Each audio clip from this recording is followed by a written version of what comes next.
Hi guys, I am doctor. कभी सोचा नहीं था कि लेजर डेंटिस्ट्री मेरी प्रैक्टिस में एक इंटीग्रल पार्ट बन जाएगा।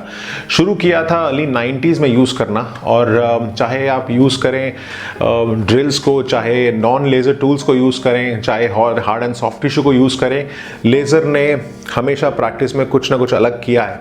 बहुत सारे इंस्ट्रूमेंट्स होते हैं, चाहे हार्ड टिश्यू या सॉफ्ट टिश्यू हो, चाहे गम डिजीज़ को ट्रीट करना हो, चाहे टूथ हाइपर सेंसिटिविटी को ट्रीट करना हो, चाहे पेरिडोंटल ट्रीटमेंट करना हो, टूथ डिके करना हो, तो लेज़र ट्रीटमेंट्स बहुत इफ़ेक्टिव हैं, एफिशिएंट हैं और कंफर्टेबल हैं।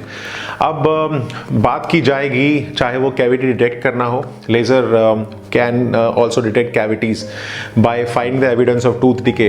टूथ प्रिपरेशन करने के लिए, डेंटल फिलिंग्स करने के लिए, टूथ सेंसिटिविटी को ट्रीट करने के लिए लेज़र बहुत इफेक्टिव है।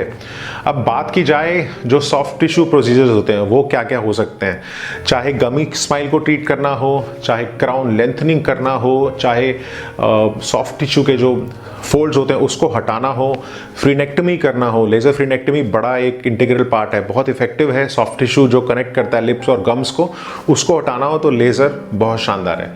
और क्या क्या हो सकता है जो लेज़र यूज़ कर सकती है। सबसे पहला, रिमूविंग द बिनिंग ट्यूमर्स। अब lasers can also remove tumours from the, कहाँ से रिमूव कर सकते हैं, चाहे वो पैलेट हो, चाहे वो गम्स हो, चाहे वो लिप्स के साइड हो या चीक्स हो। एक तो पेन फ्री होता है और सूचर फ्री मेथड है। स्लीप एपनिया, आप लेज़र क्या कर सकता है, can reshape the throat and relieve associated breathing problems with sleep apnoea caused by the tissue overgrowth in the throat. TMJ joint pain में बहुत इफेक्टिव है। नर्व रीजनरेशन में भी बहुत शानदार रिजल्ट्स हैं, because lasers can regenerate damage blood vessels, nerves and scars. Cold sores हो चुके हों उसको भी रिलीफ मिल जाता है लेज़र से।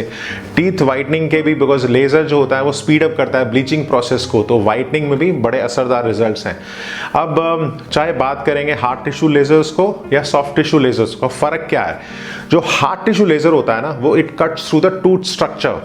अब उसकी जो वेवलेंथ होती है ना, वो absorb through the combination of water and a specific mineral found in the teeth. Now these lasers are most often used to prep or shape teeth for composite bonding, to repair fillings that are worn down and to remove some tooth structure। तो बड़े शानदार results हैं। अब benefits क्या हो सकते हैं laser के। अब there is a potentially a decrease need for sutures with soft tissue lasers. Bleeding जो होती है वो बहुत कम होती है सॉफ्ट टिश्यूज़ पे। अब एनेस्थीसिया की रिक्वायरमेंट नहीं होती है, चाहे वो बैक्टीरिया इन्फेक्शंस को कम करना हो, चाहे वो वुंड्स को फास्ट हील करना हो, टिश्यूज़ को रीजनरेट करना हो। बड़े असरदार, बड़े शानदार रिजल्ट्स हैं।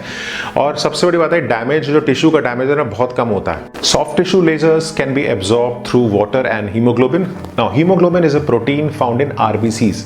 These lasers are used to treat periodontitis, including killing bacteria and activating tissue regrowth. अब soft tissue lasers जो होते हैं वो सील करती है nerve endings को और blood vessels को while they penetrate the tissues. For this reason, many experience no pain with laser treatments. सिर्फ और सिर्फ penetration, चाहे वो nerve endings हो, चाहे वो blood vessels हो, बड़े शानदार रिजल्ट्स हैं। हीलिंग बहुत असरदार है और बहुत जल्दी होती है। अब हमेशा जिसके एडवांटेजेस होंगे उसके डिसएडवांटेजेस भी होंगे, फ़ायदे और नुकसान दोनों बराबर चलेंगे। अब बात करेंगे डिसएडवांटेजेस के, तो laser can not be use on teeth that are oddly have some sort of fillings. किसी दांत में अगर फिलिंग है, अमालगम फिलिंग है, तो लेज़र बिल्कुल काम नहीं करेगी उस पर। Hard tissue laser can sometimes, जो हमारा पल्प है उसको इंजर्ड कर सकता है हार्ड टिश्यू लेज़र्स। कुछ लेज़र्स जो प्रोसीजर्स होते हैं उसमें आपको एनेस्थीसिया देने की ज़रूरत पड़ती है, और drills are sometimes needed to complete fillings, including shaping and adjusting the bite and polishing the filling। तो उसमें आपको ड्रिल की ज़रूरत पड़ सकती है। Certain procedures cannot be done with laser treatments depending on the pre-existing surrounding tissue and components involving a tooth or gums। So हमेशा गम जो इंजरी होती है उसका कहीं ना कहीं रिस्क लेके चलते हैं आप गम सर्जरी में, तो उसके लिए आपको बहुत ही प्लानफुली और बहुत ही तरीके से करना पड़ता है। अब मैंने हमेशा बोला है कि जो वेवलेंथ होती है ना, रॉन्ग वेवलेंथ और पावर लेवल, वो कहीं ना कहीं टिश्यू को डैमेज कर सकती है। तो इसीलिए अच्छी लेज़र आपको पता होना चाहिए, मॉडुलेट करना आना चाहिए, एडवांस मोड को आप कैसे रेप्लिकेट कर रहे हैं। टिश्यूज़ जो होते हैं ना, उसको मैनिपुलेट करना लेज़र्स की सबसे बड़ी कामयाबी है। Thanks a lot.